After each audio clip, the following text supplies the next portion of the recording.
Hey, what's up, guys? Welcome to What Do I Know with your boy Zuzu. And we're back and better than ever, baby. And a new set, too. Right? We got the new setup, but it's the same old feel. We're going to get in heavy about hip-hop as we always do. What Do I Know? The show took a little break during COVID. But we missed a lot. We missed a lot in this hip-hop world, and my beautiful commentary hasn't been able to be displayed on YouTube the way it should be. So I worked on this new set, and we're going to flood the gates now, right? So we're going to get right into it. The album that we were waiting for finally came out. Benny the Butcher drops Burden of Proof, right? This album fully produced by Hit Boy. We were waiting for his next project. I don't necessarily know if it's this one, because people kind of want Tana Talk 3. But this one was highly anticipated. Okay? Griselda has been dropping shit all year, right? And they've been doing the right way, like in terms of setting it up. Conway drops a couple projects, then drops his album. I'm this close to saying it's a classic. We'll talk about that another time. West Side drops a few projects as well, and this all sets up the release of Benny the Butcher, right? He's like to me, Benny the Butcher is like the Jewels of the crew. He's the young one that's coming up, and Conway's kind of like the Cam, and I'd say West Side is kind of like Jim Jones, right? You know, back in the day, you know, but like I just see that whole conglomerate, that's the word people like to use. I see that whole crew kind of like that, right? And they're protecting Benny the Butcher, who's going to be young Simba, and they're going to lift him like this and put him out to the world, right? Boy that did a lot of Big Sean's album and did all of Nas's latest album, King's Disease. We were ready for this because we were like, yo, look what he did with those. Imagine with Benny, right? Excitement. And as soon as I heard the album, man, it's like the first lines, I think, sets up the whole thing. The first line, he says, last year was about Brandon, this year's about expanding. And that's what this whole album sounds like. This whole album sounds like I've made it. I've leveled up. Like I was here and no, I was there and now I'm here. Like I've arrived, you know, like the whole, especially the intro, it's called Burden of Proof. You just feel like he's like kicking down the door on some Stone Cold shit, or kicking the glass, I should say, and saying like, can I get a hell yeah? But no, he's saying I've arrived, right? And overall, the whole album has that feel. It's like, oh, right? And I love that. Going throughout the album, it has a real Rockefeller feel. That's what everybody's been saying. To me, it has more of a state property. Like, these are the beats that, like, you were given state property. Not necessarily the ones Jay-Z got, but, like, you know, the leftovers that Just Blaze had. The leftovers that Heatmakers had that was going to the rest of the crew. That's what this album sounds like. And, oh, my God, the bar level. Like, he like, leveled up on his lyrical ability too, and he's been always like up to par. And I feel like as a fan, I've been like giving him the side eye, kind of like I'm waiting for him to like stumble or like give me a whack verse, and he just doesn't. And on this one, it even steps up even more. He gives us like how do I say, like he goes deeper into his story. He gives us vulnerability. He gives us foresight, right? He sees where he's going to be. If I work this hard, this is where I can go. This is how I was feeling during this time. It's not only shoot, shoot, bang, bang, kilo, kilo on this album. It's a lot of like, you know, something Hov would do with Reasonable Doubt. Not comparing the albums, but he just dug deeper into the hustler's mind. And I can see somebody like Benny who's, you know, in his 30s, like, having this album be like a dream come true for him. It's almost one of those things where like I always want to make hip hop how it was in the golden era, right? When Rockefeller, Rough Riders, G-Unit, and Mobb Deep, all those people were out. I can see Benny being a big fan of that era and wanting to make this album, right? So like I get why he made an album like this. As I'm going through it, the first song that stands, besides the intro, the first song that stands out to me is Famous, right? He has a line in there that he says, I remember doing stick-ups for less than $100, and now I don't get dressed for less than 100,000. And like that line on a song that's called Famous is just like, it puts you in that perspective. Like I said, I've made it. I was here, I was there, and now I'm here, right?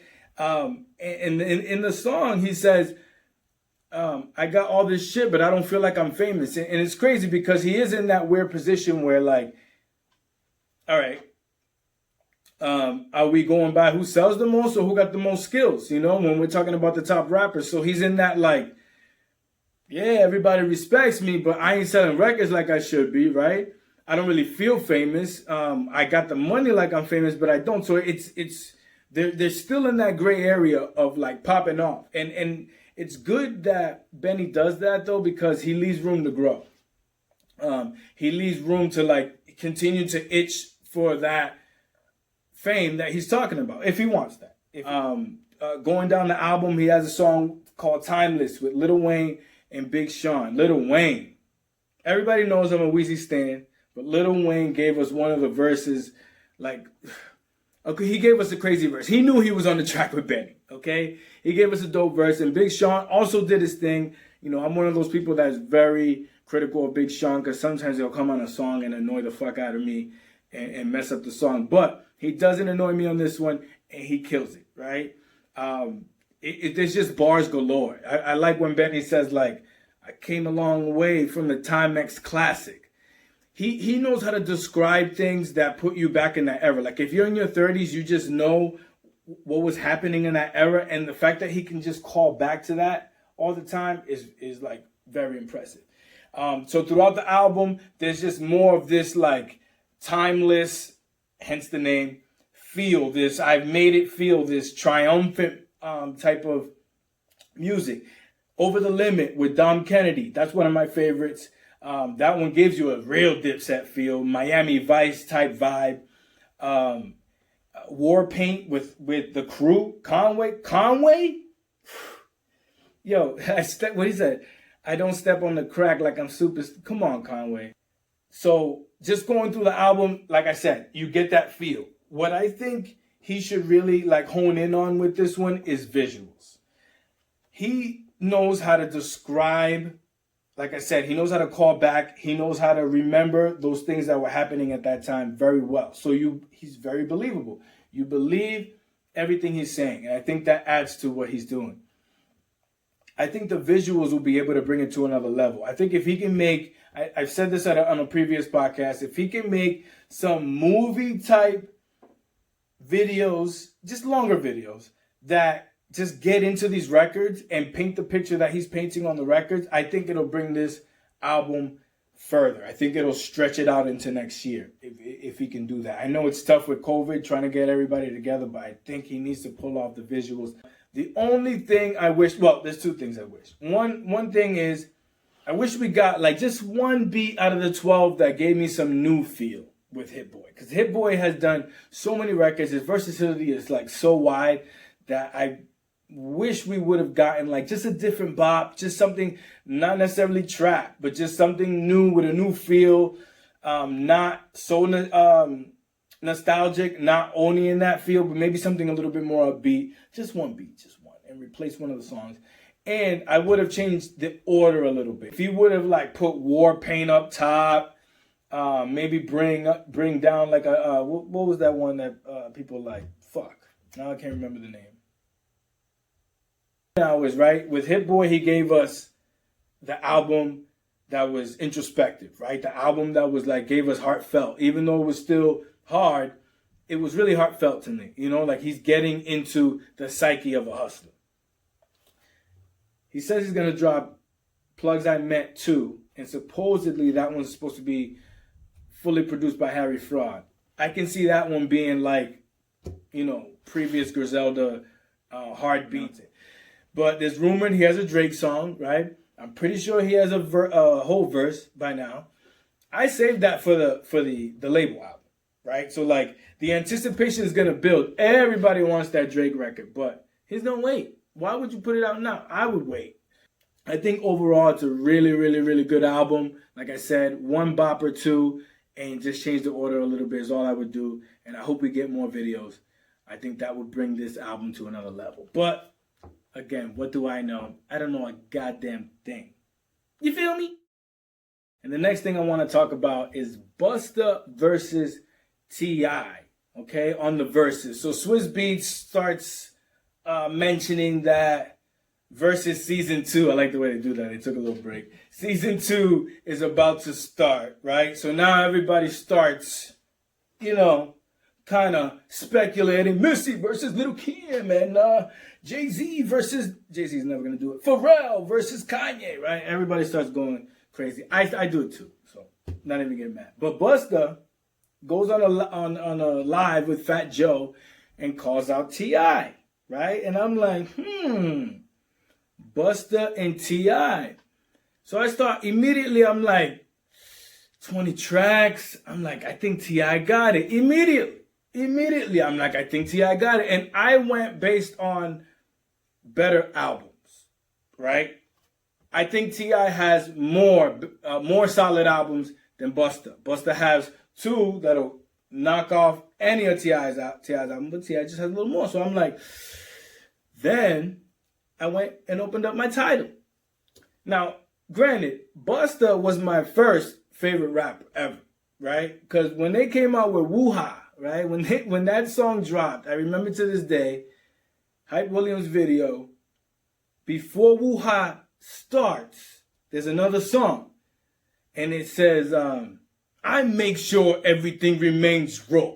I make sure everything, and everybody's in the car. He has like a little Jeep in Times Square. There's like 4 people and everybody's not. You don't know what that did to 10-year-old me, okay?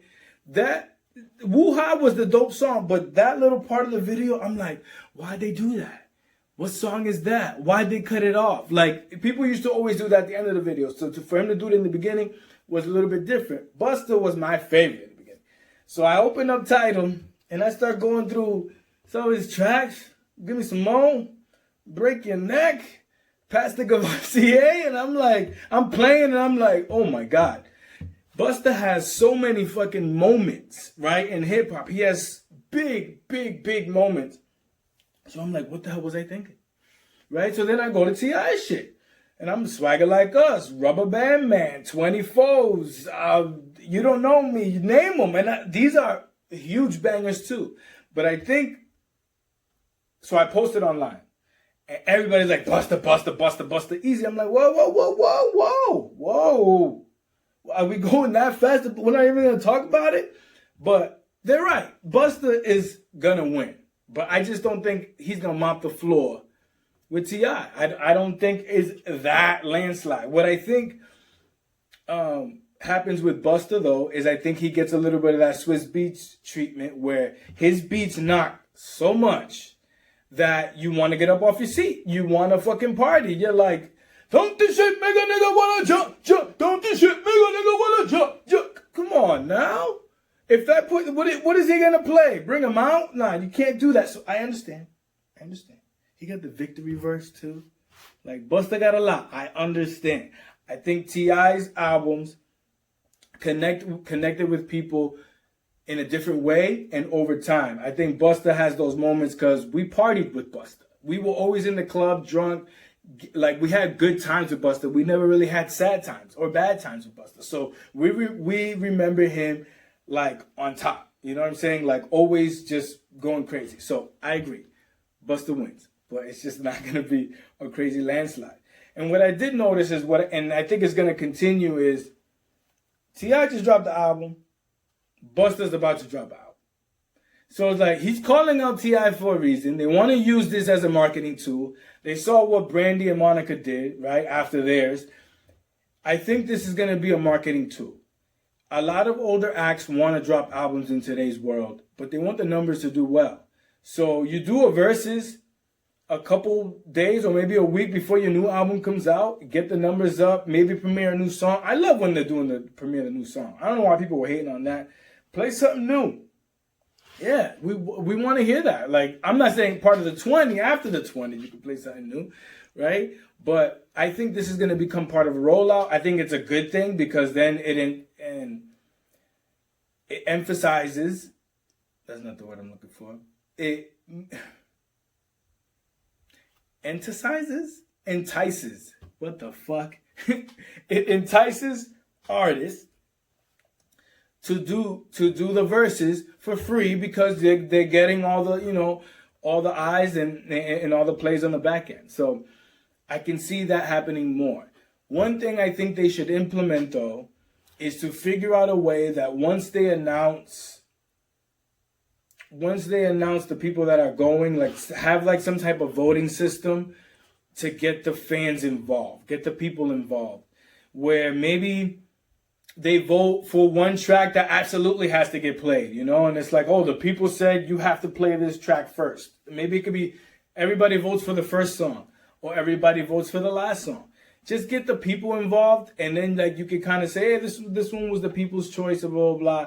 That way, it's a little bit more interactive. You know what I'm saying? So I don't know. Those are just the ideas that I have that I think will be great for this versus. Busta and T.I., they ended up denying it, right? T.I. comes back and says it's too much of a generational gap. I guess so.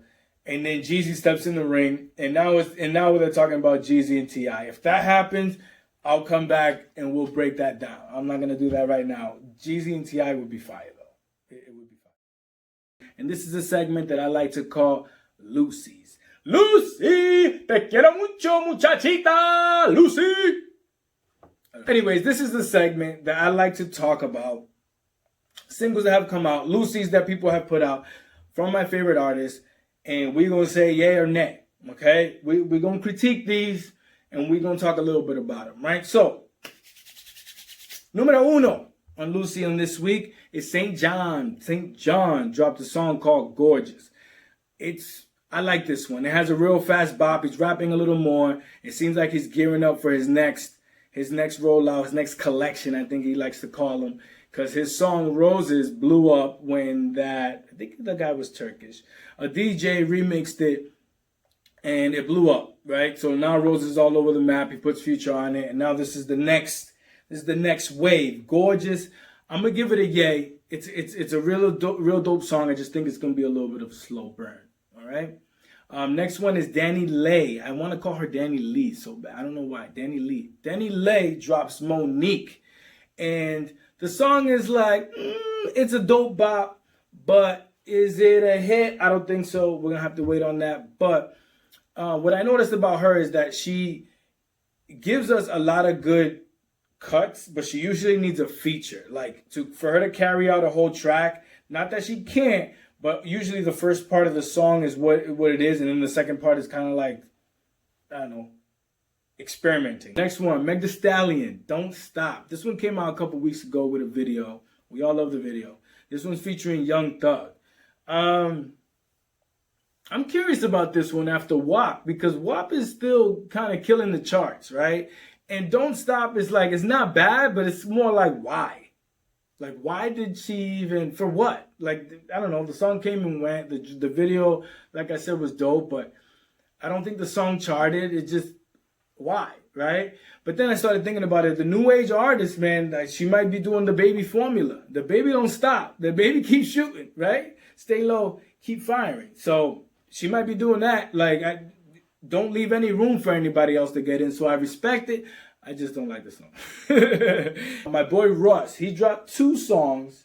He dropped Sorry last week, and this week he dropped Freed Up. Sorry is a little bit more of a poppy singing. He does some of those records sometimes. His fans will love that shit though. They love singing that back when he's doing his concerts. I don't love that that part of Russ, the singing Russ, but sometimes he'll have a banger here and there. Sorry is, I'm not sure about that one, but his fans will love it.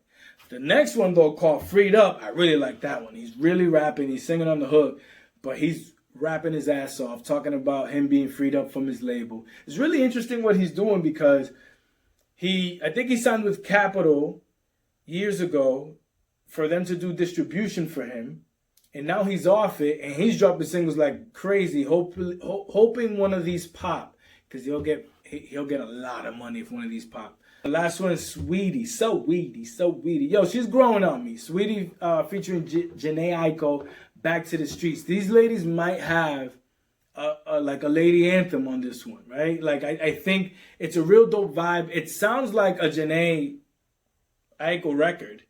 It sounds like she gave it to her and she was like, yo, just sing this hook and write your own verse. But it's a dope vibe. I like that Saweetie can go from the ratchet song, from the stripper song, from the shake your ass song to something that's still her style, but just a little softer, something to play on the radio. She's like climbing up the charts. She's climbing up the game, and I really like this effort from her. I think she should keep dropping singles until one pops, and this one might be it. I mean, we'll see. The second time I heard it, it was a little slower vibe for me, but I think the ladies will love it. So that's it for Lucy. Lucy, mira muchacha. Tráeme la comida ahora, coño. What do I know? Like and subscribe right now. Biatch. I wanted to talk about this boost in podcast shows. This fucking fun. Yo, the pandemic brought all these podcasts out. It made everybody go in and start fucking talking, right? I love it though. I want to hear more voices. We need more opinions. I think this is what drives people, because you can tell who's real, who has a real opinion, and who's fake. So it's not like Twitter when you're just like reading through shit and you don't know who's a troll, who's not, right? So I like this. But it's like booming, right? Jeezy's has one now. DJ Khaled got a podcast. Joe Budden launched a new podcast and a new network. Charlamagne launched a network recently as well. And like, yo, podcasts are going crazy, right? So when I first heard of the Khaled one, I'm like, really? Really, Khaled? Like, he's going to have all his sayings, another one, and honey, and everything, right? Different. So I came up with some ideas for Khaled and for Jeezy, and hopefully they go with this route with their podcast. I think Khaled can really shine doing his by premiering music. Now, he's doing collabs with everyone, right? He's doing collabs for his album. He's talking artists. He's in the studio with the artists. So I feel like he has a lane where he can have Weezy, right, on his first episode. And that night, hey, at the end of his episode, we're premiering a new record. We're premiering a new freestyle. We're premiering whatever. And I think people will tune in more. Not that he doesn't have any numbers or anything like that, but I'm just saying, like, he has a unique lane to differentiate himself by premiering music during his shows because he has those connections. And then you want to hear stories of them in the studio. Yo, remember that, let's say he's talking to Fat Joe, remember that time that you did this in the studio, blah, blah. Tell me about the time you wrote, blah, blah, blah. Like, give me those studio stories. I think Khaled has that niche and that lane that he can attack.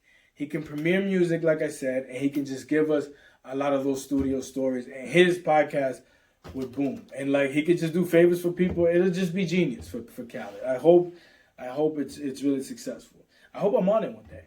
I'm putting that out there. Manifest.